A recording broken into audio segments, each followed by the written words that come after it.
2월 첫 주 은혜의 보좌앞에 나온 여러분들을 환영하고 축복합니다.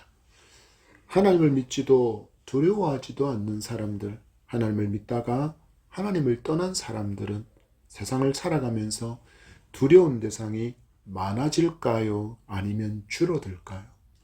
많아져요. 하나님이라는 존재가 사라진다면 나에게 더 많은 자유가 주어지고 그리고 두려워할 것이 없고 거침없이 마음껏 살아갈 수 있을 것이라고 그들은 여기지만 실상은 전혀 반대의 일이 펼쳐집니다.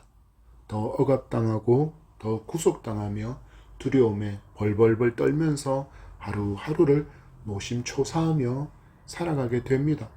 여러분 일주일의 삶을 찬찬히 살펴보시겠습니까?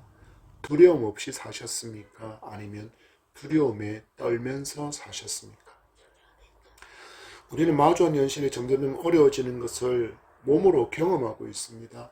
뉴스를 보니 국가 경제도 어렵다고 그러고 개인과 가정의 경제적인 어려움이 커지다 보니 당장 옷이나 신발과 같은 것들을 구매하는 사람들이 너무나도 많이 줄어들었다고 합니다. 그리고 외식도 줄어들고 한동안 대유행처럼 즐겼던 배달 음식도 이제는 잘 시켜 먹지 못합니다. 왜일까요? 주머니 사정이 너무 안 좋기 때문입니다. 얼어붙은 부동산 시장은 더 곤두박질하고 있어서 대출로 집을 마련한 사람들의 시름은 더욱더 깊어지고 있습니다. 수입은 늘어나지 않는데 이자는 높아지고 있고 그리고 집값이 반값 이하로 떨어진 것도 전국적으로 점점 늘어나고 있습니다. 이런 상황이다 보니 당장 오늘을 어떻게 살아가지라는 걱정은 아니할지라도 미래에 대한 불안으로 밤잠을 설치는 사람도 많아졌다라고 할 수밖에 없습니다.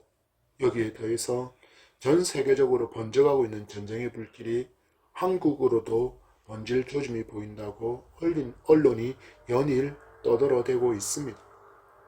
이런 미래에 대한 불안을 조금이라도 위로받을까 싶어서 사람들은 어디를 갈까요? 무당을 찾고 점집을 찾는 사람이 그렇게 많아지고 있다고 합니다. 심지어 크리스찬들까지도 이런 점집을 찾아다니면서 자기의 미래를 알기를 소망하는 마음을 그렇게 가지고 있다라는 안타까움도 듣습니다. 이렇지 않으면 아예 이런 현실을 외면하고 잊어버리려고 환각을 선택하는 사람도 더 많아지고 있습니다. 마약 복용자가 급증하고 있고 한국으로 반입되어지는 마약의 양도 상상을 초월하는 수준으로 증가하고 있다는 보도가 계속 이어지고 있습니다. 세계적으로 치안이 좋은 나라라고 여겼던 대한민국도 범죄가 점점 더 늘어나고 있습니다. 언제 누가 나를 공격할까 신경을 곤두세우고 골목길을 다녀야 합니다. 그리고 유기견도 야생화가 되어서 사람을 공격하는 일도 빈번하게 일어나고 있습니다. 이제 혼자서 외진길을 등산하거나 산책하는 일은 두려운 일이 되어서 밝은 곳, 사람이 많은 곳으로만 운동을 다녀야 하는 시대가 되었습니다. 우리를 둘러싸고 있는 모든 삶의 연장이 두려움으로 차 있는 세상이라고 할 수 있습니다. 그 속에서 여러분은 어떻게 한 주간을 사셨습니까? 두려움 없이 평안한 삶을 살아오셨습니까? 오늘 주신 요한복음의 말씀을 통해서 성도가 현실에 무릎 꿇지 않고 담대하게 살아갈 힘과 용기를 얻는 풍성한 은혜가 함께하기를 축복합니다. 실로암 못에 가서 씻으라는 말씀에 순종하여 눈을 뜨게 된 사람이 축하도 받지 못하고 다른 사람들 손에 이리저리 끌려다니는 모습을 우리는 계속해서 보고 있습니다. 자기의 눈을 뜨게 해준 사람을 향하여 아직 선지자로만 알고 있지만 그는 선지자라는 인식을 통해서 하나님께서 나를 잊지 않으셨다라는 것을 분명히 믿고 있다라는 것을 우리는 말씀을 통해서 알 수 있습니다. 여러분 우리에게는 이러한 믿음이 있어야 합니다. 내가 마주 모든 현실들 앞에 그곳에도 언제나 하나님이 함께 하신다라는 믿음이 있어야 한다라는 것입니다. 세상살이가 너무 힘들고 거기에 대해서 예수님을 믿는다는 것으로 인해서 많은 어려움도 겪게 되지만 우리는 여기 있는 이 눈을 뜬 사람처럼 내가 하나님의 관심과 사랑 안에 있다라는 믿음이 있으면 우리는 소망을 잃지 않고 당당하게 살아갈 수 있음을 믿으시기 바랍니다. 여러분, 우리가 누구입니까? 예수님을 믿기 전에 우리는 마귀의 진영에 속해서 살던 사람입니다. 그래서 그때는 마귀가 우리가 자기 편인 줄 알고 공격할 이유가 없었습니다. 그러나 예수님을 믿는 순간, 우리가 예수님 편에 서고 예수님의 속속이 되는 순간 마귀의 적군이 되었기에 끊임없이 우리를 공격해 옵니다. 그러나 성도는 두려워할 것이 없습니다. 이런 공격도 넉넉히 이길 힘이 있기 때문입니다. 누구입니까? 바로 이미 승리하셔서 마귀의 머리를 짓누겨 놓으신 예수 그리스도가 나의 주인이 되셨기 때문입니다. 그분은 졸지 않으시는 하나님, 주무시지도 않으시는 하나님, 불꽃 같은 눈으로 당신의 백성들을, 당신의 자녀들을 끊임없이 지켜주시고 보호하시는 전능의 하나님이 나의 하나님이시고 나의 주가 되셨기 때문에 성도는 어디서나 두려움 없이 당당하게 살아갈 수 있다라는 것입니다. 바리새인들과 종교 지도자들이 눈먼 이 거지는 하나님께 죄로 말미암아 저주받은 존재라고 낙인을 찍어 두었는데 예수님께서 그 낙인이 잘못된 것이라는 것을 가르쳐주는 모습에 그들은 불을 켜고 예수님의 흠집을 찾아다니고 있었는데 마침 그들의 정보망에 소식 하나가 들려왔습니다. 어떤 소식입니까? 안식일에 예수가 눈먼 자를 고치는 일을 했다라는 그 소식이 하나 그들의 정보망에 걸려들었습니다. 그리고 눈을 뜨게 된 당사자가 다른 유대인들에게 이끌려서 자기들 앞으로 오는 것을 봅니다. 그래서 증언을 얻기 위해서 이 사람을 신문합니다. 어떻게 보게 되었느냐? 그랬더니 눈을 뜬 사람이 뭐라고 대답합니까?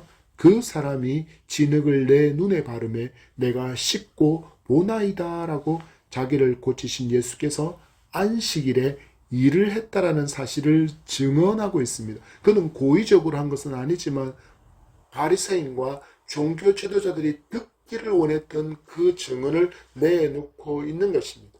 그들이 다시 확인하는 차원에서 눈뜬 사람에게 질문합니다. 너는 그를 어떠한 사람이라 여기느냐? 바리새인들의 질문에 눈뜬 사람이 대답합니다. 선지자니이다. 선지자라는 고백은 내가 눈을 뜨게 된 일이 하나님께로 말미암아 되었다라는 신앙 고백입니다. 그런데 이 신앙 고백을 듣고서 바리새인이 보이는 반응은 우리가 믿음 생활을 하면서 만나는 것과 너무나도 비슷합니다. 18절과 19절의 말씀입니다. 시작. 유대인들이 그가 맹인으로 있다가 보게 된 것을 믿지 아니하고 그 부모를 불러 묻되 이는 너희 말에 맹인으로 났다 하는 너희 아들이냐? 그러면 지금은 어떻게 해서 보느냐? 아멘. 유대인들은 눈앞에 평생을 맹인으로 살다가 눈을 뜨게 된 증인과 증언이 있음에도 불구하고 그들은 뭐라고 이야기합니까? 믿지 않았다라고 요한은 기록하고 있습니다. 여러분, 때로는 우리는 이런 기대를 합니다. 나에게 기적이 일어난 것을 다른 사람이 알게 되면 보다 쉽게 예수님을 믿게 되지 않을까라고 기대하는 것입니다. 그런데 내게 기적이 일어난 것으로 인해서 많은 사람들이 주님께로 돌아오는 일은 잘 일어나지 않습니다. 유대인들의 반응이 우리에게 이것을 증명해 주고 있습니다. 눈을 뜬 사람이 거리에서 구걸하던 그 사람이다, 아니다, 비슷한 사람이다라며 논쟁하던 그들에게 스스로 내가 바로 그 사람이다, 그 당사자다라고 본인이 직접 증언하는데도 그것을 믿지 못해서 누구를 부릅니까? 그의 부모를 증인으로 소환하고 있습니다. 그들이 질문합니다. 날 때부터 맹인이었다가 눈을 뜨게 된 이 사람이 너희 아들이 맞느냐? 그리고 어떻게 눈을 뜨게 된 것이냐? 두 가지의 질문을 그들이 하고 있습니다. 하나님께서 행하신 그 이적을 눈앞에서 보면서도 유대인들과 바리새인들은 그것을 인정하려고 하지 않습니다. 왜 그랬을까요? 그들에게는 신앙보다는 신념이 더 중요했기 때문입니다. 그들은 안식일에 관한 조항을 엄격히 준수하는 것이 신앙이라는 그 신념을 그들은 오히려 신봉하고 있었던 것입니다. 그래서 예수님께서 맹인을 고쳤다는 것이 중요한 것이 아니라 안식일에 예수께서 일을 했다는 것이 그들에게는 더 심각하고 더 중요한 문제라고 여겨졌다라는 것입니다. 그리고 이것을 증명하려고 눈을 뜬 사람의 부모를 증인으로 불러와서 신문하는 모습을 보여주고 있는 것입니다. 여러분, 교회는 이런 점에서 정말 조심해야 할 것이 많습니다. 교회마다 알게 모르게 전통이라는 것이 있습니다. 예배 의식, 곧 예배 순서를 너무나도 중요하게 여기는 교회가 많습니다. 그래서 예배 순서가 바뀌면 큰일 나는 줄 압니다. 여러분 기억하셔야 됩니다. 예배의 본질은 하나님께 나를 드림인데 이 진리는 온데간데 없고 예배 안에 들어와 있다면 마땅히 하나님께서 나의 예배를 받으신 것처럼 여겨서는 안 된다라는 것입니다. 여러분 조심하시기 바랍니다. 예배의 자리에만 있으면 나의 예배가 하나님께 연락되는 것이 아닙니다. 예수님께서 사마리아 우물가에서 만나주신 여인에게 가르쳐주신 예배를 보십시오. 요한복음 4장 23절과 24절을 읽어드립니다. 아버지께 참되게 예배하는 자들은 영과 진리로 예배할 때가 오나니 곧 이때라. 아버지께서는 자기에게 이렇게 예배하는 자들을 찾으시느니라. 하나님은 영이시니 예배하는 자가 영과 진리로 예배할지니라. 아멘. 예수님은 분명히 말씀하십니다. 영이신 하나님께서 영과 진리로 예배하는 자를 찾으신다. 우리의 중심을 이미 다 아시는 하나님께서 당신을 향하여서 전심으로 예배하는 자를 찾으신다, 찾고 계신다라고 말씀합니다.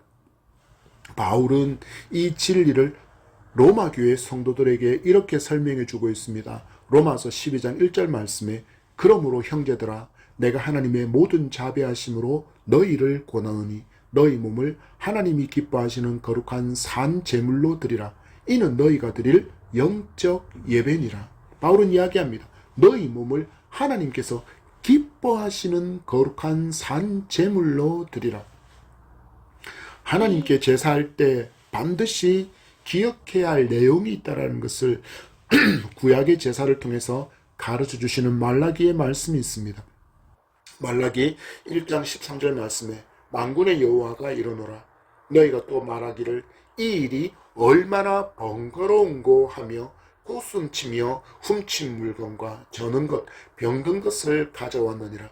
너희가 이같이 봉헌물을 가져오니 내가 그것을 너희 손에서 받겠느냐. 이는 여호와의 말이니라. 여기서 지금 등장하는 너희는 바로 제사장들을 의미합니다.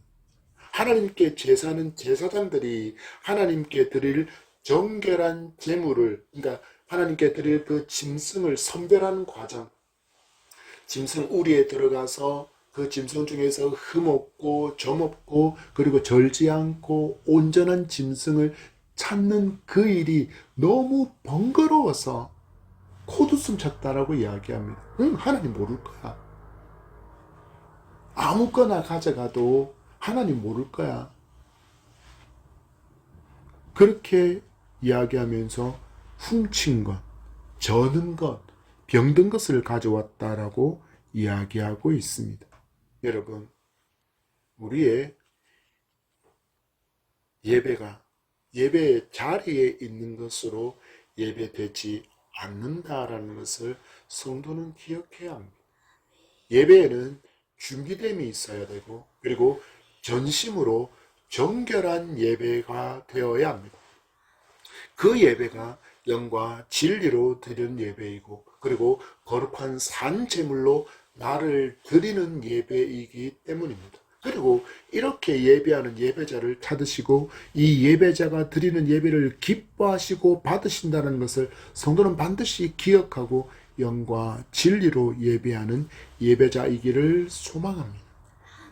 바리새인은 안식일의 참된 의미에 대해서는 전혀 생각하지 않고 지금까지 그들이 지켜온 그 종교적인 신념에만 몰두하고 있습니다.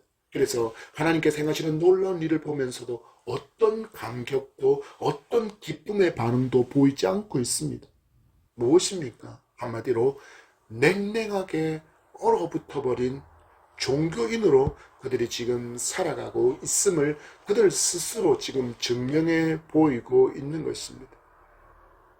여러분 말씀 가운데 여러분은 이렇게 얼어붙은 냉랭한 심령의 소유자가 되지 않기를 간절히 소망합니다. 주님으로 인하여 가슴 뛰는 예배자가 되기를 소망합니다. 기쁨으로 감격하는 예배자가 되기를 소망합니다. 여러분 바리새인들이 하는 질문에 부모가 대답하는 장면이 20절에서 23절로 이어집니다. 같이 읽겠습니다. 시작. 그 부모가 대답하여 이르되 이 사람이 우리 아들인 것과 맹인으로 난 것을 아나이다. 그러나 지금 어떻게 해서 보는지 또는 누가 그 눈을 뜨게 하였는지 우리는 알지 못하나이다. 그에게 물어보소서. 그가 장성하였으니 자기 일을 말하리이다. 그 부모가 이렇게 말한 것은 이미 유대인들이 누구든지 예수를 그리스도로 시인하는 자는 출교하기로 결의하였으므로 그들을 무서워함이러라. 이러므로 그 부모가 말하기를 그가 장성하였으니 그에게 물어보소서 하였더라. 아멘. 눈을 뜬 사람의 부모가 바리새인들의 첫 질문에 이렇게 대답합니다. 그는 우리 아들이고 날 때부터 맹인이었던 나의 아이가 많습니다. 나의 아들이 맞습니다.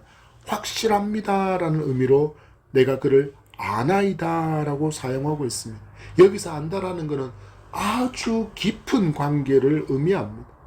부모와 자녀의 관계가 얼마나 깊은 관계입니까? 그 정도로 깊은 관계의 알므로 내가 이 자녀가, 이 아들이 나의 아들이고 날 때부터 맹인이었다는 것을 우리는 너무나도 잘 알고 있다라고 말하고 있습니다.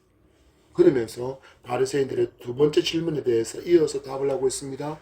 지금 어떻게 보는지 누가 눈을 뜨게 하였는지는 모릅니다라고 대답합니다.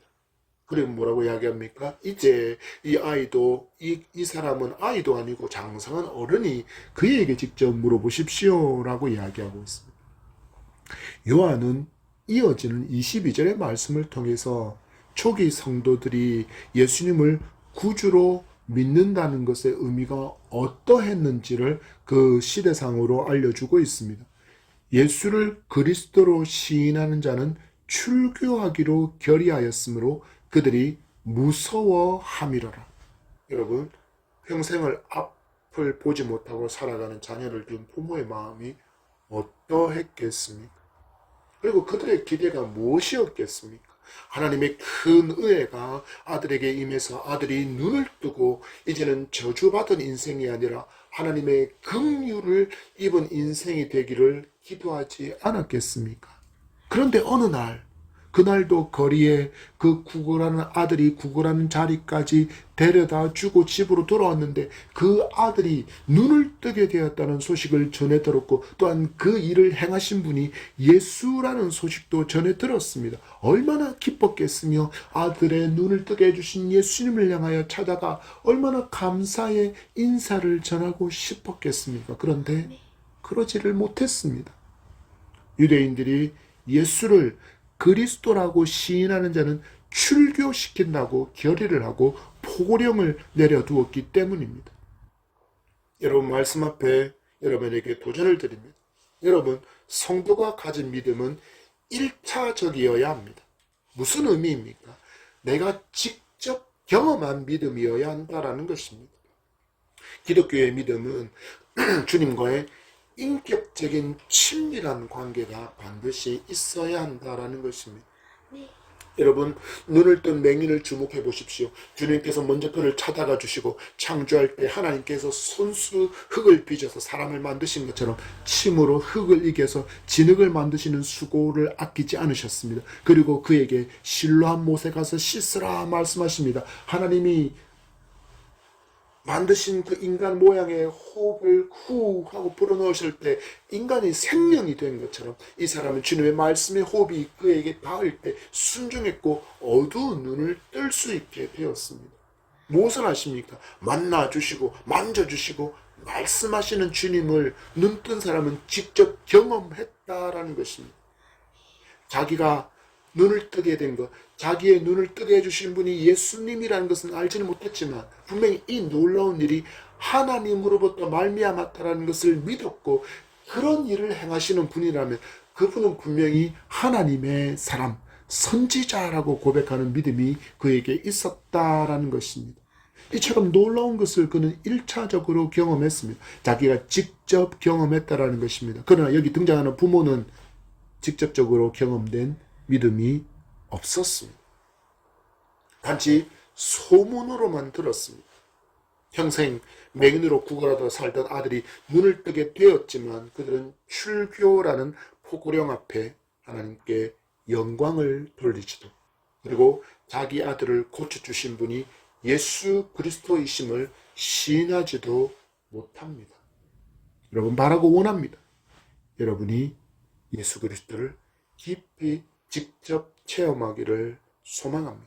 그런 기대와 갈망이 여러분에게 있기를 소망합니다. 그러면 우리는 어떻게 예수님을 깊이 체험할 수 있습니까? 바로 하나님의 말씀을 통해서 우리는 체험할 수 있습니다. 주님께서 평생 맹인으로 살던 사람을 만나 주셨습니다. 그러면 이 맹인이 누구입니까? 바로 죄로 눈이 가려져서 흑암의 세상에 살고 있던 바로 저와 여러분이 바로 이 맹인입니다. 그리고 그 주님께서 이 사람의 눈에 진흙을 발라주신 것처럼 말씀으로 내 어두운 눈을 만져주시고 실로암 못에 가서 씻으라고 말씀하시진 않으시지만 십자가에서 흘리신 보혈로 죄로 어두워진 우리의 눈을 씻겨주시고 하나님의 밝음을 보게 해주셨습니다.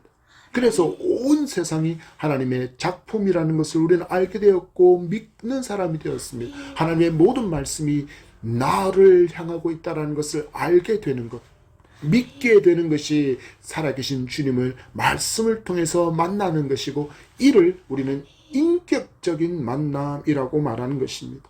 여러분, 이러한 믿음이 없으면 출교가 두려워서 하나님께서 행하시는 놀라운 일들을 시인하고 고백하지 못합니다. 과연 그렇다면 이 부모들이 두려워했던 출교가 과연 유대인들에게 있어서는 어떤 의미였을까요? 유대인들은 종교 지도자들에 대해서 이미 계속해서 두려운 존재로 인식하고 있다라는 것을 우리는 알아야 합니다. 사랑과 용서, 용납과 겸손은 그들의 종교 지도자에게서는 발견할 수 없는 것이었고 그들에게서는 전통과 율법이라는 잣대로 칼질하는 고발자, 재판장으로만 그들의 종교 지도자가 인식되고 있었다라는 것입니다.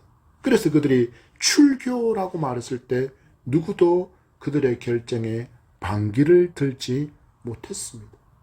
출교는 헬라어로 아포시나 고고스인데 이는 회당에서부터 추방을 의미합니다. 회당은 바벨론에 의해서 남유다가 멸망당한 후에 예루살렘 성전이 무너졌고 그래서 바벨론에 살던 사람들이 어디서 예배할까 고민하다 성전을 대신해서 모였던 장소가 바로 회당입니다. 그래서 곧 이 회당에서의 추방이라는 의미는 유대인 공동체에서의 추방을 의미했습니다. 무슨 말이냐면요, 모든 삶의 영역이 이제 공동체로부터 뚝 끊어진다는 이야기입니다. 하나님을 예배하는 종교 모임에 참석할 수 없었습니다. 그리고 다른 유대인들과의 접촉도 불가능했습니다. 그들과 친교할 수도 없었고 상거래도 불가능했기에 살아갈 길이 막막한 상태가 되는 것이 무엇이라고요? 출교였습니다. 여기서 우리는 하늘을 더 배워보아야 합니다. 그렇다면 왜 출교를 정해두었을까요? 원래 출교는 신앙의 순결을 위해서 율법을 범한 사람에게 내리는 최고의 형벌이었습니다. 그러니까 율법의 순수성을 지키기 위해서 범죄하지 않게 만들기 위해서 만들어둔 최고의 형벌의 단계가 출교였다라는 것입니다. 이런 원래 의미와는 상관도 없이 유대 종교 지도자들은 예수님을 그리스도라고 시인하는 것이 율법을 범하는 중요한 죄로 백성들이 여기게 만들어 놓아 버린 것입니다. 그래서 눈을 뜬 사람의 부모는 누구를 부인합니까? 예수님을 모른다라고 부인하고 있습니다. 성도 또한 신앙생활을 하는 가운데 이런 경우를 많이 만나게 됩니다. 예수님을 믿는다는 이유로 비교당하고 비아냥거림을 당합니다. 때로는 손해를 입고 이익을 포기해야 하는 일들도 일어납니다. 주일이라서 성도이기에라는 말로 뭔가를 말하면 다른 종교를 믿는 사람은 안 그런데 왜 기독교인만 그렇게 유난을 떠느냐라고 핀잔을 줍니다. 그러면서 인사고과의 나쁜 성적을 부여해서 진급이 늦어지기도 합니다. 주일이기에 예배하기 위해서 거래를 멈춰야 하기에 금전적인 이익을 얻지 못하게 될 때도 있습니다. 이런 일들 앞에 우리는 눈뜬 사람의 부모가 아니라 눈뜬 사람을 주목해야 합니다. 바로 믿음의 사람이 되어야 한다는 것입니다. 그러면 마주한 두려움의 상황을 담대하게 대처할 수 있으며 또한 이길 수 있음을 오늘 말씀이 우리에게 보여주고 있습니다. 24절에서 27절의 말씀입니다. 시작. 이에 그들이 맹인이었던 사람을 두 번째 불러 이르되 너는 하나님께 영광을 돌리라. 우리는 이 사람이 죄인인 줄 아노라. 대답하되 그가 죄인인지 내가 알지 못하나 한 가지 아는 것은 내가 맹인으로 있다가 지금 보는 그것이니이다. 그들이 이르되 그 사람이 내게 무엇을 하였느냐? 어떻게 내 눈을 뜨게 하였느냐? 대답하되 내가 이미 일렀어도 듣지 아니하고 어찌하여 다시 듣고자 하나이까? 당신들도 그의 제자가 되려 하나이까? 아멘. 뭔가 말씀을 통해서 통쾌한 기분이 들지 않습니까? 눈뜬 사람의 부모에게서 예수님을 꼬투리 잡을 만한 것을 얻지 못하자 다시 눈뜬 사람을 재차 부릅니다. 그에게 하는 24절의 말씀은 우리가 주의 깊게 읽어야 합니다. 왜냐하면 나는 하나님께 영광을 돌리라고 말하고 있기 때문입니다. 지금까지 계속해서 말씀드린 것처럼 바리새인들은 그들의 신념에 사로잡혀서 안식일에 맹인의 눈을 뜨게 한 일은 안식일을 범한 죄라고 주장하고 있습니다. 그런데 죄에 동참한 사람에게 하나님께 영광을 돌리라고 말하는 게 뭔가 앞뒤가 맞지 않습니다. 이 말씀은 우리가 예수가 죄인인 줄 아는 것처럼 너도 이 예수를 죄인이라고 시인해서 사건의 진상을 밝히고 예수를 처벌받게 만들어서 그 일로 하나님께 영광을 돌리는 위증을 강조하고 있는 것입니다. 너 위증해. 예수가 그리스도가 아니라 예수가 안식일에 일을 한 죄인이라고 너가 시인하는 그것으로 너는 하나님께 영광을 돌릴 수 있어 라고 거짓을 지금 종용하고 있는 것입니다. 그러나 은혜를 경험한 이 사람은 그들의 강요에 출교의 위협에도 아랑곳하지 않고 자기에게 일어난 일을 정확하게 증언하고 있습니다. 25절을 다시 보십시오. 그가 죄인인지 알지 못하나 한 가지 아는 것은 내가 맹인으로 있다가 지금 보는 것이니다. 그가 죄인이라면 하나님만이 하실 수 있는 이런 일을 할 수 없었을 것입니다. 내가 바로 그 증인입니다 라고 말하고 있는 것입니다. 그리고 계속해서 눈을 뜨게 된 경위를 그들이 물어오자 그들에게 오히려 조롱을 퍼붓습니다. 당신들도 그의 제자가 되려 하나이까? 당신들이 그토록 천대하는 저 갈릴리 사람과 그를 따르는 사람들과 함께 하려는 것입니까? 맹인으로 태어나 구걸하는 인생이라 하나님께 저주받았다고 천대하던 이 사람에게서 오히려 바리새인들의 권위가 땅에 떨어지는 수모를 당하고 있는 것입니다. 여러분, 우리의 말에는 권세가 없지만 하나님의 말씀에는 권세가 있습니다. 우리는 너무나도 연약하지만 우리와 함께 하시는 주님께서 강하시기에 우리는 누구 앞에서라도 이처럼 당당할 수 있습니다. 어떤 사람이 이렇게 할 수 있습니까? 하나님의 말씀을 믿는 사람, 하나님의 말씀의 권세를 믿는 사람에게 일어날 역사임을 믿으시기 바랍니다. 말씀이신 예수 그리스도를 굳게 붙으시기 바랍니다. 그러면 됩니다. 그러면 할 수 있습니다. 그러면 두려움을 넉넉히 이기며 당당한 성도로 살아갈 수 있음을 믿으시기 바랍니다. 성도가 이처럼 험난한 광야길과 같은 세상을 살아가는 동안에 마주하는 모든 두려움을 넉넉히 이기게 하는 힘의 권한은 오직 말씀이신 예수 그리스도께 있음을 믿어야 합니다. 그리고 우리는 이 주님을 말씀을 통해서 인격적으로 만나야 합니다. 그때 하나님의 말씀이 살아있다라는 것을 인정하고 믿을 수 있습니다. 하나님의 말씀이 믿어지면 내가 믿는 하나님의 말씀이 살아서 역사하는 놀라운 일들을 여러분도 경험할 수 있게 됩니다. 말씀을 통해서 하나님께서, 주님께서 만나는 사람들이 바로 나라는 것을 깨달아 알 수 있습니다. 아브라함이 나라는 것을 깨달아 알 수 있습니다. 요셉이 나라는 것을 깨달아 알 수 있습니다. 다윗이, 그리고 바울이 하나님의 사람들을 만나주신, 그 주님이 만나준 바로 그 사람이 바로 나라는 것을 알 수 있게 된다라는 것입니다. 그러면 임마누엘의 이름이 믿어집니다.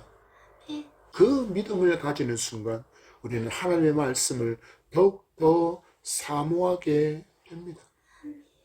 시편의 고백과 같이 주의 말씀이 어찌 그리 단지요 내 입에 꿀송이보다 더 다나이다 라는 고백이 우리의 입술을 통해서 터져나오게 될 줄 믿습니다.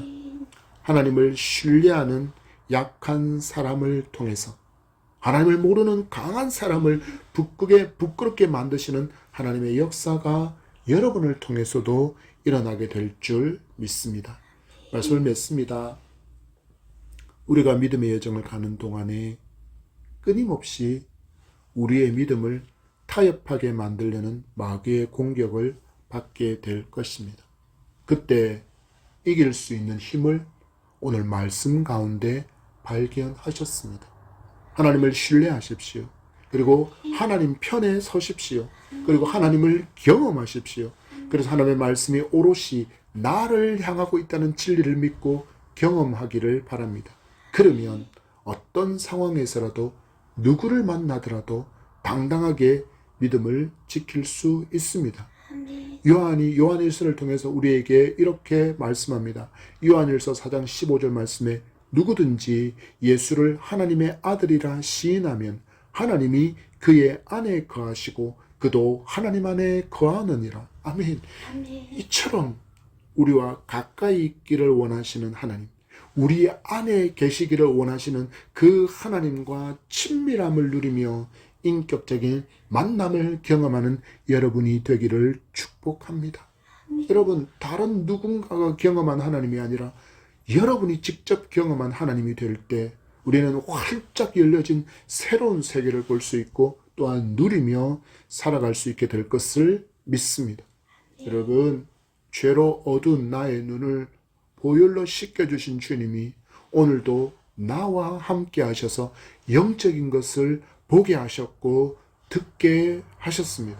날마다 새로운 말씀의 꿀을 잘 먹고 말씀이 주시는 세임과 능력으로 세상 한가운데서 빛처럼 소금의 짠맛으로 살아가는 행복한 성도가 되기를 간절히 소망하며 축복합니다.